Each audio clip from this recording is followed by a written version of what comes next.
오늘 말씀은 재앙을 복으로 바꾸는 사람이라는 제목으로 은혜를 나누도록 하겠습니다. 우리가 생각하지 않은 때에 우리의 인생의 삶에 재앙이 다가옵니다. 이 재앙이 다가오면 이 재앙을 운명으로 받아들이는 사람이 있는가 하면 이 재앙을 복으로 바꾸는 사람이 있습니다. 어떻게 하면 재앙을 복으로 바꿀 수 있겠습니까? 오늘 기록된 말씀을 통해서 우리가 재앙을 복으로 바꾸는 그런 복된 삶을 살 수 있기를 축복합니다. 오늘은 여러분에게 두 사람을 소개를 할 것입니다. 시대는 다르지만 약 300여 년이라고 하는 이런 기간이 다른 삶을 서로 살았지만 하나님 앞에서는 동일하기 때문에 오늘 히스기야와 엘리 제사장 두 사람을 언급하면서 두 사람에게 다가온 재앙, 두 사람은 어떻게 대처를 하는가, 이 부분을 보면서 우리도 대처법을 배우고 삶에서 적용했으면 좋겠습니다. 자, 먼저 남유다의 13번째 왕이었던 히스기야 왕에 대해서 먼저 여러분에게 전달을 하겠습니다. 오늘 본문 말씀입니다. 열왕기하 20장 1절입니다. 그때 히스기야가 병들어 죽게 되매 아모스의 아들 선지자 이사야가 그에게 나와서 그에게 이르되 여호와의 말씀이 너는 집을 정리하라 내가 죽고 살지 못하리라 하셨나이다. 지금 히스기야 왕에게 막 청천벽력 같은 날벼락이 떨어졌습니다. 너는 집을 정리하라 네가 죽고 살지 못하리라, 이런 예언의 말씀을 받았습니다. 그러면 하나님께로부터 이 예언의 말씀이 주어졌다면 분명히 뭔가 원인이 있을 거예요. 여러분, 인생에서 어떤 문제가 발생이 되면 항상 원인 없는 결과는 없는 거예요. 항상 어떤 결과가 있다면 우리는 원인까지 거슬러 올라가서 근원에서 이 문제를 해결할 수 있는 방법을 찾아야 되는 것입니다.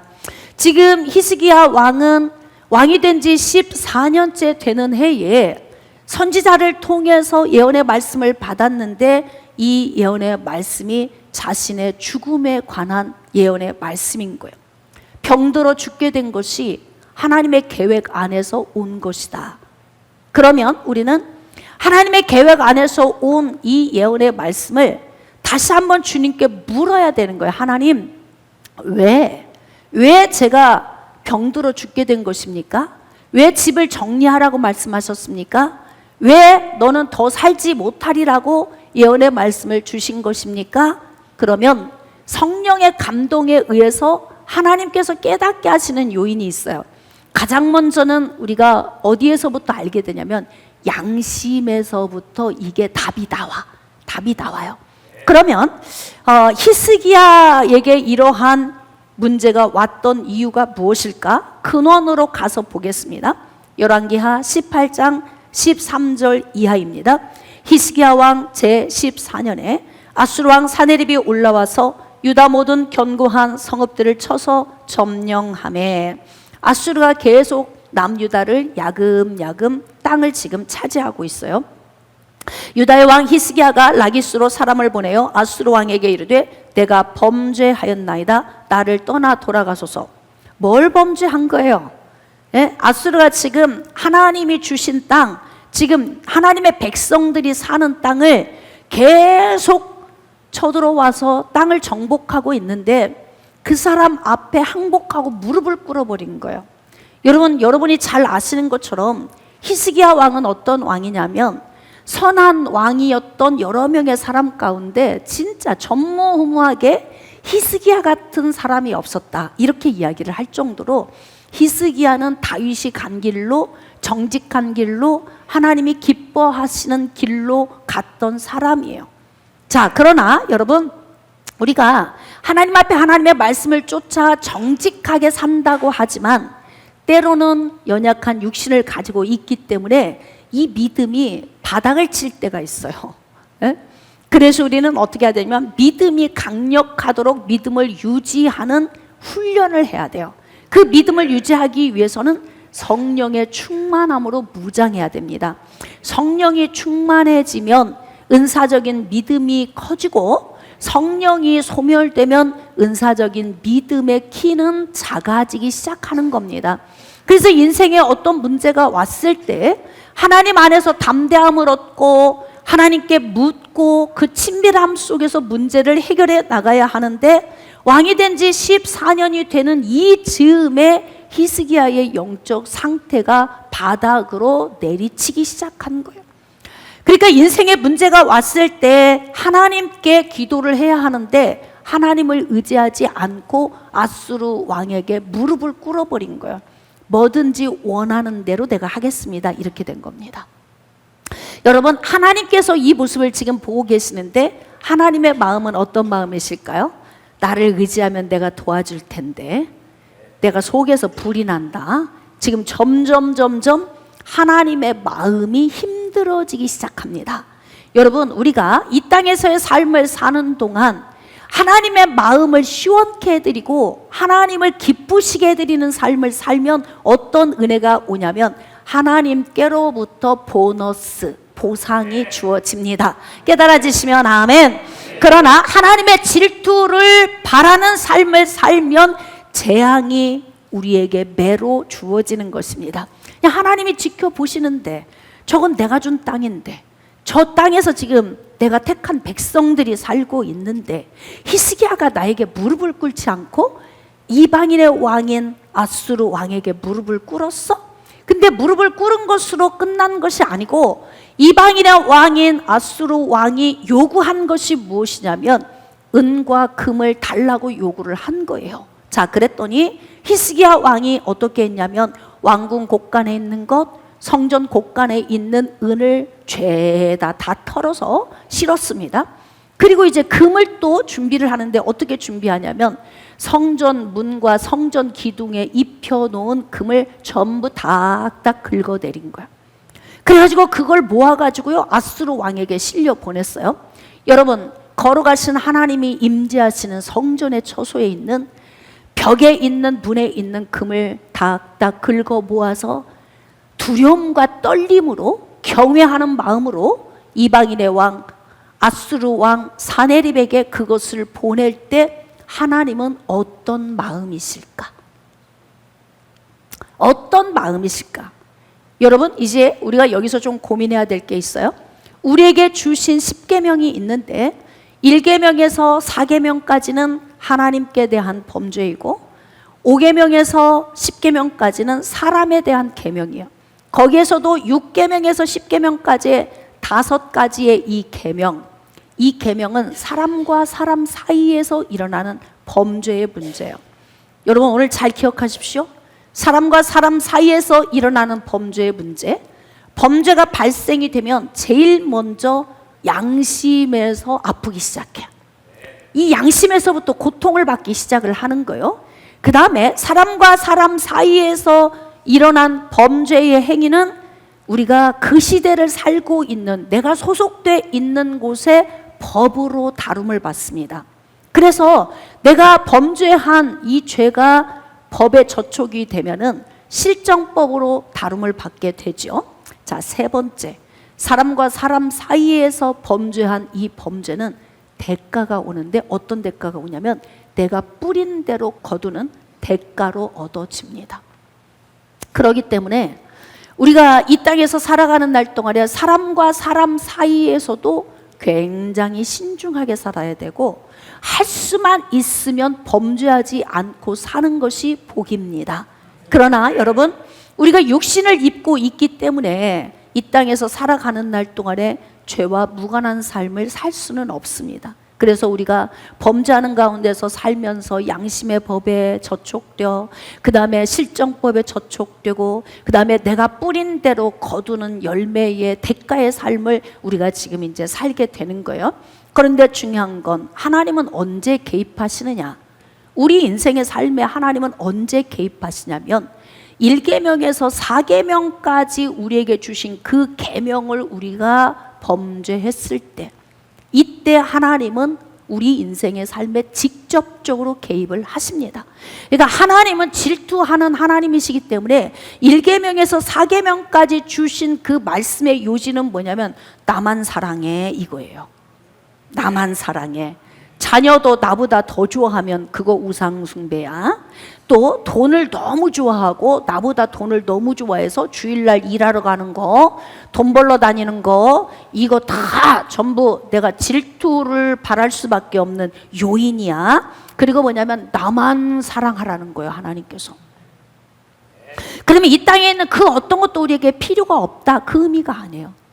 우리는 하나님을 가장 사랑하고 사랑하는 그 은혜 안에서 하나님이 주신 은혜를 받아 누리는 것입니다. 아무리 노력하고 최첨단을 걷는 놀라운 문화를 만들어내도 하나님이 비 쏟아부어서 며칠만 쏟아부으면 전부 다 쓸어가. 그냥 다 쓸어가는 거예요. 고층 빌딩도 다 그냥 무너지고 그냥 그 물의 위력이 와서 다 쓸어 내려가는 거예요. 그러므로 우리가 하나님의 손에 지음받은 피조물인 인간은 하나님의 도우시는 은혜가 없으면 살 수가 없다. 그러므로 하나님이 우리에게 주신 1계명에서 4계명까지 주신 그 하나님과의 관계성 속에서 우리가 지켜야 하는 하나님만 사랑해, 하나님을 제1순위에 두고 살아, 이것을 우리의 심장에 새기고, 할렐루야. 그리고 이 말씀을 삶에 적용하면서 그러면서 살면 누구에게 복이 될까요? 말씀은 누구에게 복이 되라고 주시는 걸까요? 그렇습니다. 우리 각 사람에게, 저와 여러분에게 복이 되도록 오늘 주의 종의 입을 통하여서 하나님이 대언케 하시는 것입니다. 자, 그런데 지금 이제 아수르 왕에게 무릎을 꿇고 항복을 하고 그리고 다 긁어서 그에게 보냈던 그 모든 과정을 하나님이 다 기억하고 계신 거예요. 그런데 어느 날 시름시름 아프기 시작하네. 근데 어떤 약을 써도 낫지를 않아요. 이제 죽을 날이 가까워 왔구나. 그런데 이때 선지자를 통해서 예언의 말씀을 주시는 거예요. 너 집 정리해. 네가 죽고 살아나지 못할 거야. 그러면 이것은 진짜 집 정리하고 죽으라는 거예요? 아니면 하나님께서 지금 기회를 주시는 거예요? 여러분, 예언의 말씀은 기회다. 한번 합시다. 예언의 말씀은 기회입니다. 오늘 여러분이 예언의 말씀을 받고 있잖아요. 오늘 우리에게는 기회인 거예요. 다시 말하면 하나님께서 히스기야가 그냥 죽기를 원하셨다면 방치하셨을 거예요. 그러면 그냥 신음신음 앓다가 그냥 죽었을 거예요. 그런데 하나님께서는 네 집 정리해. 그리고 살지 못하니까 알아서 해. 이렇게 지금 말씀을 하신 거예요. 히스기야에게는 기회입니다. 자, 그렇다면 또 한 사람, 문제를 만난 한 사람을 또 전하겠습니다. 엘리 제사장입니다. 이 사람은 사사시대 말기에 40년 동안 제사장으로 다스렸던 사람이에요. 사무엘상 2장 29절 이하입니다. 너희는 어찌하여 내가 내 초소에서 명령한 내 제물과 예물을 밟으며 내 아들들을 나보다 더 중히 여겨 내 백성 이스라엘이 드리는 가장 좋은 것으로 너희들을 살찌게 했느냐. 지금 엘리 제사장에게 판결문, 심판이라고 하는 판결문을 주시기 전에 먼저 엘리 제사장의 문제점을 지금 사무엘을 통해서 언급을 하시는 거예요. 그런데 보니까 아들들을 나보다 더 사랑했다는 거야. 그리고 내 제물과 예물을 밟았다는 거예요. 다시 말하면 하나님께 드려진 제물을 사환을 통해서 갈고리로 익힌 고기를 다 건져내 가져가고요. 이제는 이제 삶은 고기도 먹기가 싫은 거예요. 그래서 어떻게 한다? 구운 고기를 먹고 싶으니까 생고기 내놔, 이런 거예요. 하나님의 제단에 올려드린 것들을 그렇게 갈취를 하고 착취를 하는 그의 아들들을 절제시키지 못하고 제어하지 못한 엘리 제사장에게 이렇게 하나님이 진노의 말씀을 주신 거예요. 그래서 아들들을 너무 아끼고 사랑한 이것이 아들들이 하나님에 대한 경홀히 여길 수밖에 없는 방종으로 이게 나갈 수밖에 없었다는 거죠. 그렇기 때문에 오늘 하나님께서는 엘리 제사장에게 재앙의 말씀을 주시는 거예요. 정말 중요한 말씀이 있어요.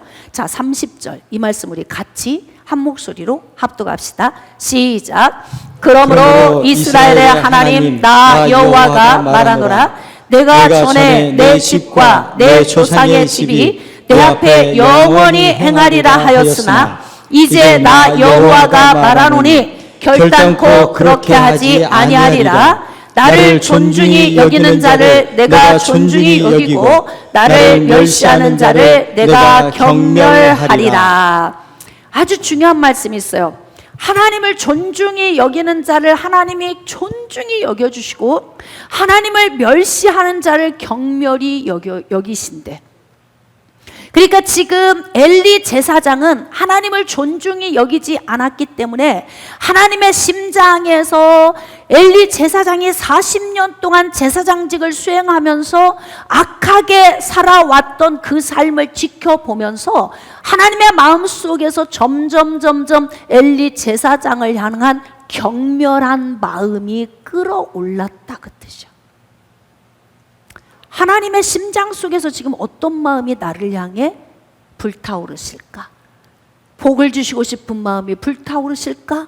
재앙을 던지고 싶은 마음이 불타오르실까? 불이 다 같지 않아요.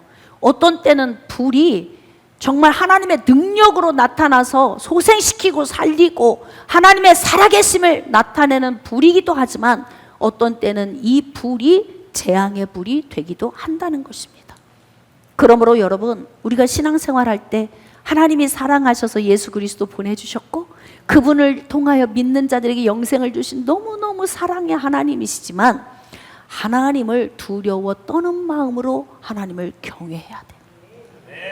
하나님은 때로 우리의 삶의 결과물로 우리에게 재앙을 주실 때가 있어요. 엘리 제사장은 히스기야 왕보다 약 300여 년 앞서 산 사람이에요. 문화도 다르고 시대도 다르겠지만 여러분 신앙은 동일합니다. 문화가 다르고 시대가 달라요. 수천 년 동안 성경의 역사가 내려왔고 우리는 성경의 역사 6천여 년의 성경의 역사 안에서 우리는 지금 살아왔거든요. 지금 우리는 최첨단의 시대를 살고 있거든요. 그러나 우리의 문화가 얼마큼 발전했느냐, 얼마큼 잘 먹고 잘 사느냐 이건 별로 중요하지 않다 이 말이에요. 왜냐하면 지금 현 시점에서 80억여 명의 인구가 살고 있는데 이들이 살고 있는 모양이 다 달라. 그러나 이 다른 삶을 살고 있는 사람을 평가하는 기준은 하나다. 오직 하나님의 말씀. 그 말씀 하나로 80억 명의 모든 사람의 삶을 평가하는 거고요. 지금까지 수천 년 동안 믿음 안에서 내려온 사람의 삶을 평가하시는 거예요. 그러므로 구약의 성도들과 지금 신약을 살고 있는 이 성도들과의 삶을 비교할 때 그들은 예전에 살았던 사람이 이렇게 간과해서는 안 된다는 거예요. 그러므로 성경에 기록된 믿음의 선진들을 보면서 우리는 삶을 배워가는 거예요. 이렇게 하나님을 멸시했던 그가 하나님의 경멸에 대한 판결문을 받게 되는 거예요. 도대체 그는 어떻게 했기 때문에 사무엘상 2장 12절 엘리의 아들들은 행실이 나빠 여호와를 알지 못하더라. 이게 바로 뭐예요? 자녀들을 믿음 안에서 양육하지 못한 죄. 이게 하나님을 멸시한 죄라는 거예요. 이것이 바로 하나님이 우리를 경멸하실 수밖에 없는 원인이 된다는 겁니다. 자, 그 다음에 그 제사장들이 백성에게 행하는 관습은 이러하니 곧 어떤 사람이 제사를 드리고 그 고기를 삶을 때에 제사장의 사환이 손에 3살 갈고리를 가지고 와서 그것으로 냄비에나 솥에나 그 큰 솥에나 가마에 찔러 넣어 갈고리에 걸려 나오는 것은 제사장이 자기 것으로 했대. 하나님께 드려진 제물을 자기 것으로, 자기 것으로. 자, 그 다음에 기름을 태우기 전에도 제사장의 사환이 와서 제사 드리는 사람에게 이르기를 제사장에게 구워드릴 고기를 내라. 그가 내게 삶은 고기를 원하지 아니하고 날 것을 원하신다. 이제 삶은 고기도 싫다, 구워 먹고 싶다 이런 거예요. 그 사람이 이르기를 반드시 먼저 기름을 태운 후에 네 마음에 원하는 대로 가지라 하면 그가 말하기를 아니라 지금 내게 내라. 그렇지 아니하면 내가 억지로 빼앗으리라 하였으나 자, 이 소년들의 죄가 여호와 앞에 심히 크면 그들이 여호와의 제사를 멸시하였더라. 여러분, 예배를 귀하게 여기십시오. 여러분들 찬양할 때 30분 전에 나와서 찬양드리라고 하는 거, 찬양은 곧 예배입니다. 일찍 마음의 자세를 가지고 하나님 앞에 우리의 옷깃을 가다듬고 마음의 깃을 가다듬고, 그리고 하나님 앞에 온전한 예배를 드리는 거, 이거 자꾸 훈련해야 되는 거예요. 하나님을 존중히 여기는 삶을 사시기를 주님의 이름으로 축복합니다. 자, 그랬더니 하나님께서 엘리 제사장 가문에 재앙의 판결문을 사무엘을 통해 주신 거예요. 잘 들어보세요. 사무엘상 2장 31절 이하입니다. 보라, 내가 네 팔과 네 조상의 집 팔을 끊어 내 집에 노인이 하나도 없게 하는 날이 이를지라. 이스라엘에게 모든 복을 내리는 중에 너는 내 처소에 환난을 볼 것이요 내 집에 영원토록 노인이 없을 것이며, 내 제단에서 내가 끊어버리지 아니할 내 사람이 네 눈을 쇠잔하게 하고 네 마음을 슬프게 할 것이요 네 집에서 출산되는 모든 자가 젊어서 죽으리라. 내 두 아들 홈니와 비나스가 한날에 죽으리니 그 둘이 당할 그 일이 내게 표징이 되리라. 헐. 지금 이런 판결문을 받았다면 숨도 안 쉬어져야 되죠. 거의 여기서 기절해서 실신해서 나자빠질 정도가 되어져야 돼. 왜? 아까 히스기야는 히스기야 한 사람에 대한 재앙이에요. 너 죽게 돼, 정리해, 이렇게 얘기했단 말이에요. 그럼 나 한 사람 죽으면 끝이야. 그건 그래도 괜찮은데, 중요한 건 나 한 사람 때문에 가문이 다 멸망이 된다는 거예요. 시대는 다르지만 하나님의 판결 기준은 동일하다. 뭐예요? 하나님을 멸시한 죄. 그러므로 여러분, 우리가 지금 최첨단의 시대를 살고 있고 배고프지 않고 기름진 삶을 살고 있다 하지만 하나님의 판결 기준은 예나 지금이나 동일합니다. 그러므로 오늘 우리는 이 말씀을 나의 말씀으로 받을 수 있어야 합니다. 자, 이 정도 됐으면 어떻게 해야 할까? 자, 오늘 우리가 좀 알아야 되는 게 뭐냐면, 여러분, 하나님의 계획 가운데 두 가지 계획이 있는데, 하나님의 계획 중에 특별 계획은 바뀌어지지 않는 계획이에요. 이 특별 계획의 범위는 구원과 구원의 영역에 관한 계획입니다. 그래서 창세 전부터 하나님의 백성들을 미리 정해 놓으시고, 그리고 그들을 부르시고 의롭다 하시고 영화롭게 하시는 그 하나님의 모든 일련의 계획, 범죄한 이후로 예수님이 재림해서 오시는 그때까지의 인류사에 대한 계획, 또 하나님의 나라를 세워감에 있어서 복음을 전하거나 하나님의 나라를 세우는 일에 함께 동역할 수 있는 일꾼들을 세우는 계획, 특별 계획입니다. 이 계획은 바뀌어지지 않습니다. 그러나 중요한 것은 지금 우리가 살아가는 삶에 있어서 내가 범죄한 문제로 인하여 온 열매, 결과, 이것은 하나님이 일반적으로 세운 계획이에요. 여러분에게 누누이 제가 말씀을 드리지만 우리가 살아가는 삶을 하나님은 지켜보시는 거예요. 그래서 아까 제가 말씀드렸죠. 인간과 인간 사이에서 벌어지는 범죄는 양심의 법으로 다루고 사회법으로 다루고, 그 다음에 결과, 열매로 스스로 인과응보로 하나님이 다 하도록 자연적으로 우리에게 위임을 하신 것들이야. 그러나 하나님과의 관계성 속에서 범죄는 하나님이 직접 개입하신다. 그래도 감사하지 않아요? 여러분, 우리가 인간과 인간의 삶에서 일어나는 일에 매번 하나님이 직접 개입하신다면 우리 지금 어떻게 됐을 것 같아? 거짓말할 때마다 개입하셔. 욕심 가질 때마다 개입하셔. 내 안에 악한 동기 있을 때마다 개입하셔. 그래가지고 계속 머리에 숯불을 올리셔.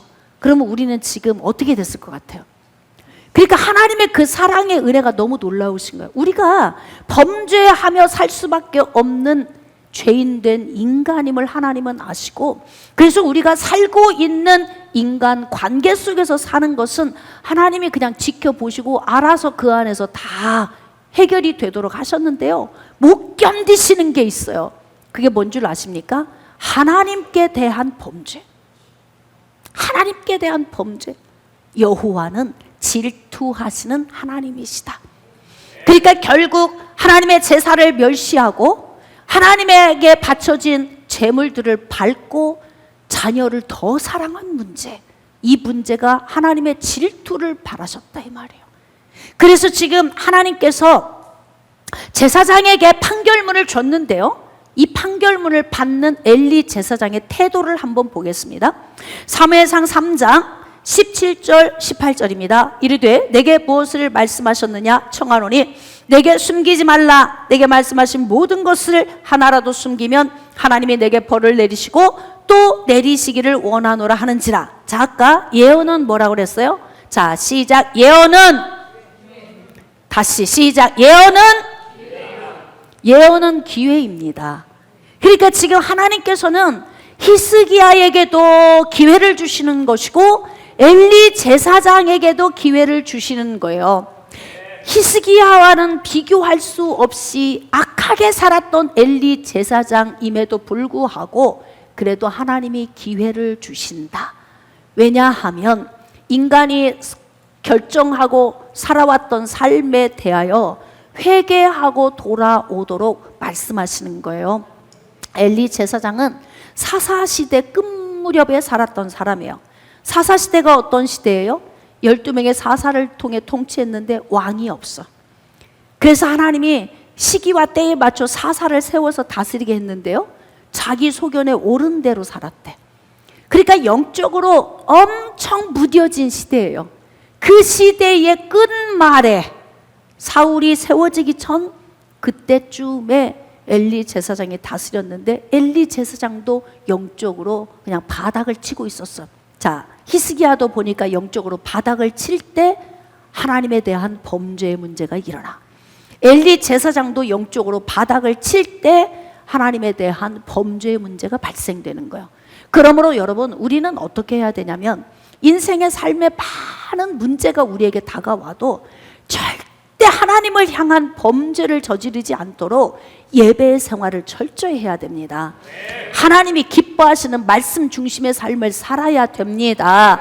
주님과 친밀한 교제 관계를 통해서 우리의 믿음이 날마다 자라고 성장되도록 성령의 충만함으로 무장하며 살아야 됩니다. 깨달아지시면 아멘.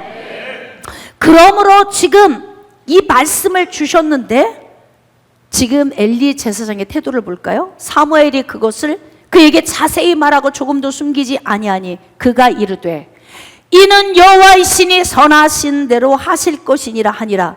하나님이 결정하신 거야? 그럼 하나님 뜻대로 되겠지 뭐, 이런 거지.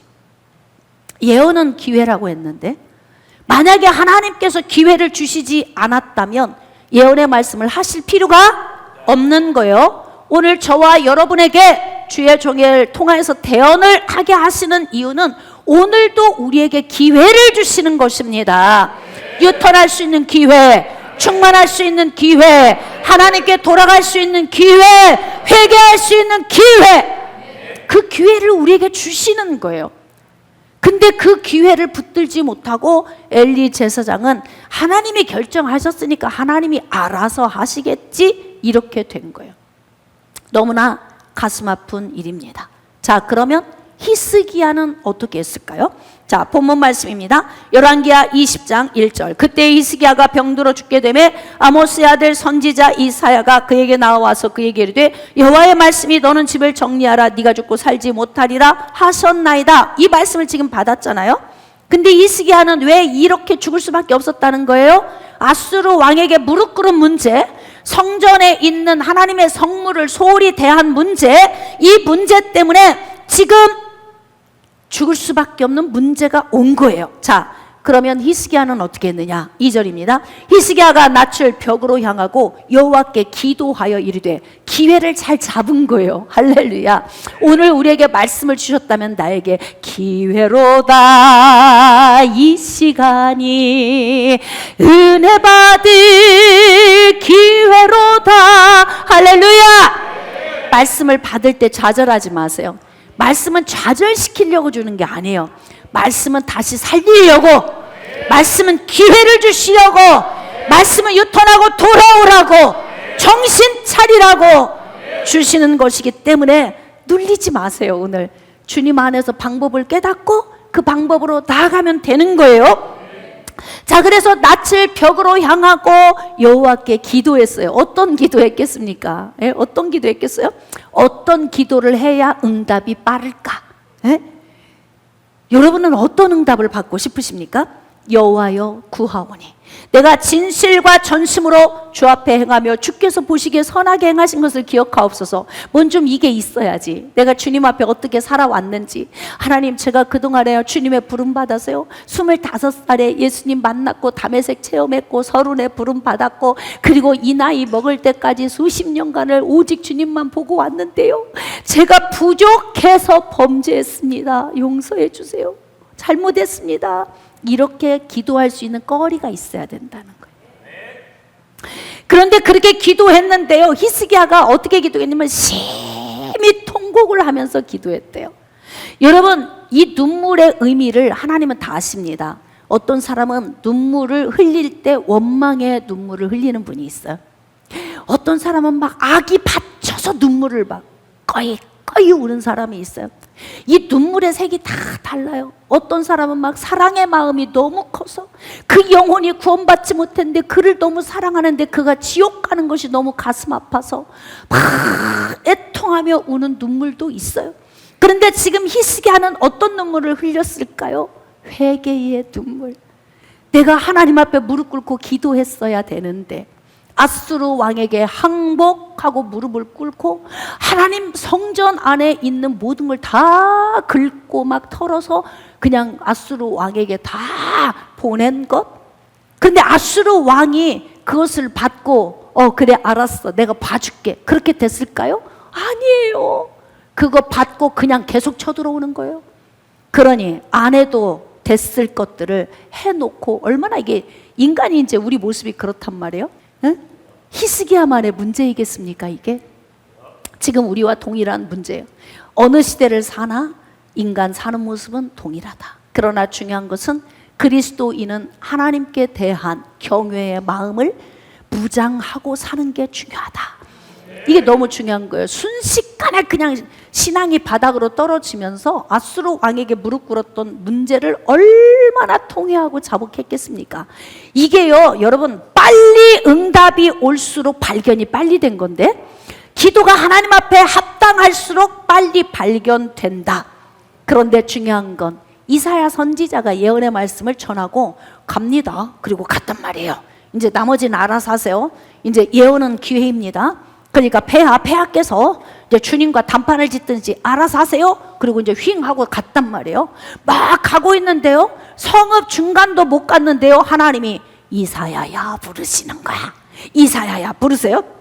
부르셔가지고 뭐라고 하시냐면, 야 너는 돌아가서 내 백성의 주권자 히스기야에게 언어가 부들부들해지셨어. 응? 부들부들해지셨어. 아까는 하나님께서 어떻게 내 집 정리해, 너 죽을 거야, 나 얼마나 단호했어요. 근데 갑자기 언어가 부들부들해졌어. 이게 여러분, 이게 우리도 마음에서 막 탁 막히면 드세요 이러잖아. 근데 마음이 막 좋으면 그래 많이 보고 막 이러잖아. 응? 이게 심리적인 상태가 어떤 상황이냐에 따라서 하나님의 억양도 다르시다니까. 내 백성의 주권자 히스기야에게 이렇게 그냥 부들부들해지셨다고. 그래서 이제 성경은 억양이 있어. 억양을 잘 들어야 돼. 여러분, 문자는 억양이 없어서 오해가 많아. 알았어 이렇게 했는데 거기서는 알았어 이렇게 읽어버리네. 왜 이렇게 썰렁해. 알았어 한마디밖에 안 해. 근데 저쪽에서는 알았어 이렇게 보낸 거거든. 근데 읽을 수가 있어야지 이걸. 근데 여러분, 성경을 읽으실 때에 하나님이 주시는 억양을 읽으면 하나님의 마음을 읽을 수 있어. 다시 해볼까요? 내 백성의 주권자 히스기야에게 이르기를, 왕의 조상 다윗 하나님 여호와의 말씀이 내가 내 기도를 들었고 내 눈물 보았다. 끈적끈적하잖아. 에?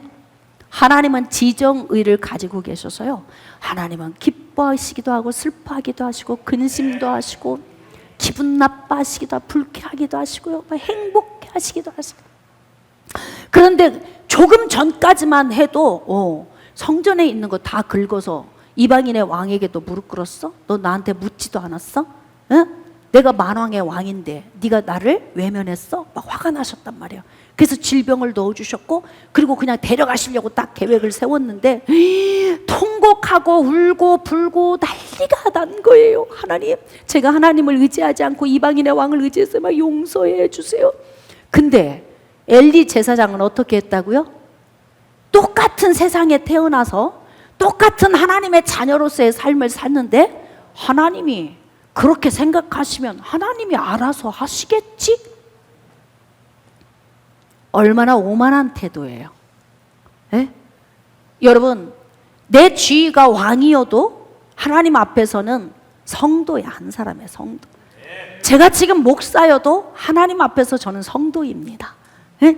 그러니까 뭐냐면 하나님 앞에서는 그냥 납작 엎드러져야 돼. 하나님 앞에서는 납작 엎드리십시오. 하나님 앞에 납작 엎드리니까 하나님께서 다 보셨대. 눈물도 보고 내가 기도도 다 들었다. 그러시면서 뭐라 그러냐면, 내가 네 날에 15년을 더 할 것이며 그의 생명을 연장시켜 주시겠대요. 그래서 그는 왕이 된 지 14년째 되는 해에 발병을 했는데요, 그는 15년을 더 살아서 29년을 통치를 했어. 그러니까 하나님은 너무 정확하게 당신이 계획한 대로 이끌어 가시는 거예요. 그러니까 우리가 삶 속에서 때로는 하나님을 멸시할 때가 있지요. 맞죠? 맞습니까? 하나님을 멸시할 때가 있는데요, 이건 하나님이 개입하신다니까요. 깨달아지시면 아멘. 그러므로 어떻게 되냐? 빨리 납작 엎드려지셔야 된다고. 인간 사이에서 이루어지는 일은 내가 다 알아서 대가를 여기서 다 치르는 거예요. 근데 하나님께 대한 범죄는 하나님이 직접 개입을 하신다. 그러나 우리가 꼭 기억해야 되는 건 뭐냐면, 하나님이 말씀을 주시는 건 우리에게 기회를 주시는 거다. 그러므로 오늘도 우리가 기회로 삼을 수 있어야 된다는 거예요. 자, 그러면 이제 히스기야는 그렇게 15년의 생명을 연장받았잖아요. 그럼 엘리는 어떻게 되었을까? 엘리는 그냥 하나님이 계획하셨으니까 하나님이 알아서 하시겠지 뭐, 이렇게 했던 엘리는 어떻게 되었을까요? 사무엘상 4장 1절 이하에 18절까지 기록된 말씀을 보면요, 블레셋과의 전쟁을 치르게 돼요. 블레셋과의 전쟁을 치르게 되는데, 그 전쟁터에 나갔던 홈니와 비느하스, 엘리 제사장의 두 아들이 거기서 죽임을 당하게 돼요. 그리고 그가 죽임을 당한 것을 듣고 엘리 제사장은 그 자리에서 어떻게 돼요? 거꾸러져서 죽게 돼요. 그러면서 그의 가문이 멸절되기 시작을 합니다. 야, 너무 무책임하지 않아요, 여러분? 에? 한번 생각해 보세요. 나만 잘 살면 돼?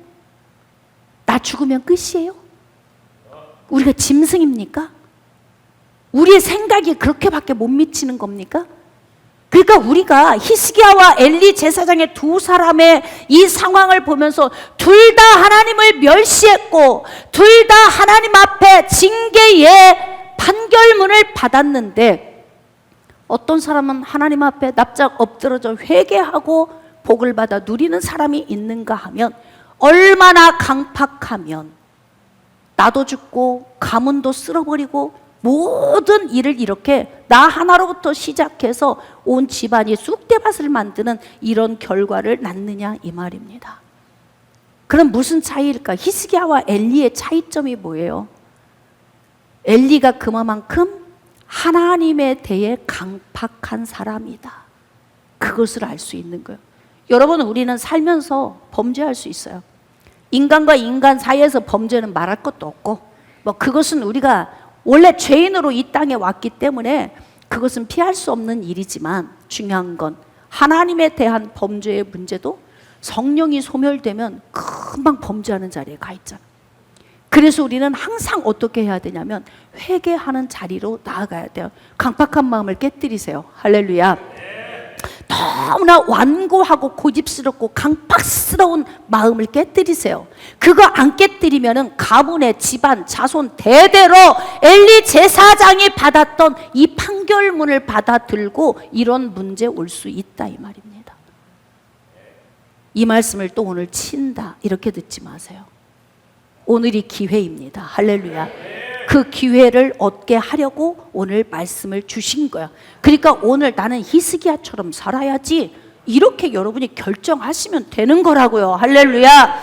그러므로 오늘 신명기 30장 15절로 16절 보라 내가 오늘 생명과 복과 사망과 화를 내 앞에 두었나니 곧 내가 오늘 내게 명령하여 내 하나님 여호와를 사랑하고 그 모든 길로 행하며 그의 명령과 규례와 법도를 지키라 하는 것이라. 그리하면 네가 생존하며 번성할 것이요 또 내 하나님 여호와께서 내가 가서 차지할 땅에서 내게 복을 주실 것임이라. 하나님을 인지하고 사는 것, 모든 인생의 삶에 내가 하나하나 하는 말과 행동, 생각 모든 것이 하나님 중심으로 인지가 되어져야 돼요. 여러분들이 지금 담임 목사님이 앞에서 진두주의 할 때 마음에 안 들 수 있어요. 목사님은 왜 저렇게 일을 하시나? 목사님은 왜 저런 방법을 쓰시나? 마음에 안 들 수 있어요. 그러나 중요한 건 목사님이 하나님의 명령을 쫓아 했다고 한다면 여러분은 순종하고 따라와야 되는 거예요. 하나님이 하라 그래서 했어요. 얼마 안 있어요. 하나님이 멈춰 그럼 멈춰야 되지 않아요? 하나님이 하라고 했으면 막 끝까지 가야 되는 거예요? 하나님이 하라고 했는데 가다가 하나님이 멈춰 그럼 멈춰야 돼요. 다시 출발 그럼 출발해야 되는. 그냥 주님이 가라면 가고 서라면 서고. 응? 우리 찬양 늘 하잖아요. 주님 말씀하시면 내가 나가리다. 주님 뜻이 아니면 내가 멈춰서리다. 나의 가고 서는 것 주님 뜻에 있으니 오 주님 나를 이끄소서. 실컷 찬양해놓고, 응? 찬양해놓고 인간적으로 계산하지 마세요. 영적 지도자가 앞에서 걸어갈 때 여러분의 마음에 안 들 수 있어요. 그러나 그것이 하나님 마음에 든다면 다시 생각해 봅시다. 영적 지도자가 지금 이끌고 가는 방식이 여러분의 마음에 안 들 수 있는데 그것이 하나님 마음에 합당하다면 가야 돼 말아야 돼? 다 하세요. 대답 다 하시라고. 가야 되는 거예요? 말아야 되는 거예요?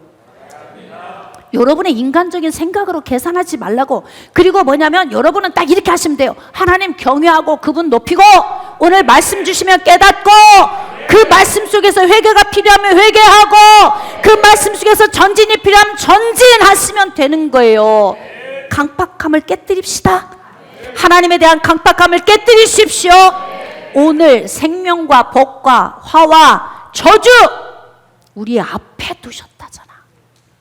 그러면 지금 히스기야와 엘리 제사장 두 사람의 선택을 보세요. 누가 복된 선택을 한 것입니까? 자, 다시 누가 복된 선택을 하신 겁니까? 다시 누가 복된 선택을 하신 겁니까? 오늘 히스기야가 되길 원하시면 아멘. 오늘 히스기야의 선택을 나도 하길 원하시면 두 손 들고 아멘. 그렇습니다. 사랑하는 여러분, 우리가 일반적인 인생의 삶을 살 때 하나님이 우리 앞에 생명과 복과 사망과 화를 앞에 놓으시고 네가 선택해. 100일 된 아이, 돌 된 아이 앞에다가 놓고 그러잖아요. 막 연필 놓고 마이크 놓고 막 돈 놓고 막 돈 집으면 얘 돈 많이 번다고 좋아하고 막 마이크 들으면 노래 잘할 거라고 좋아하고 막 얼마나 우리 인간이 그렇게 어리석습니까? 응? 그렇게 우리의 선택에 따라서 우리의 길이 결정된다. 그 의미가 그 안에 들어있는 거예요. 그런 것처럼 여러분 인생의 삶에 복된 삶을 선택하십시오. 오늘 말씀을 좀 정리하도록 하겠습니다. 재앙을 복으로 바꾸는 사람 되기를 원하시면 아멘. 우리는 재앙이 올 수밖에 없는 삶을 살아. 왜냐하면 죄인이기 때문에. 재앙이 오는 것이 저 사람이 문제가 많다 이렇게 해석할 필요는 없어요. 재앙이 오는 삶을 우리는 살지만 중요한 건 똑똑해져야 된다는 거죠. 이 재앙을 어떻게 한다? 복으로 바꾸는 믿음의 사람이 되어야 한다. 그러므로 사랑하는 여러분, 엘리 제사장과 히스기야 두 사람을 여러분에게 오늘 제시를 했는데요. 히스기야의 신앙을 본받으십시오. 그리고 히스기야가 살아간 삶을 여러분도 선택하고 가십시오. 예언의 말씀은 기회입니다. 그러므로 오늘 주신 이 말씀을 통해 우리에게 회개의 요인이 있다면 철저히 통곡하는 기도로 하나님께 발견되어서 그냥 성읍 중간 나가기도 전에 응답이 그렇게 신속히 오는 것처럼 재앙을 복으로 바꾸는 사람의 삶을 사시기를 주님의 이름으로 축복합니다.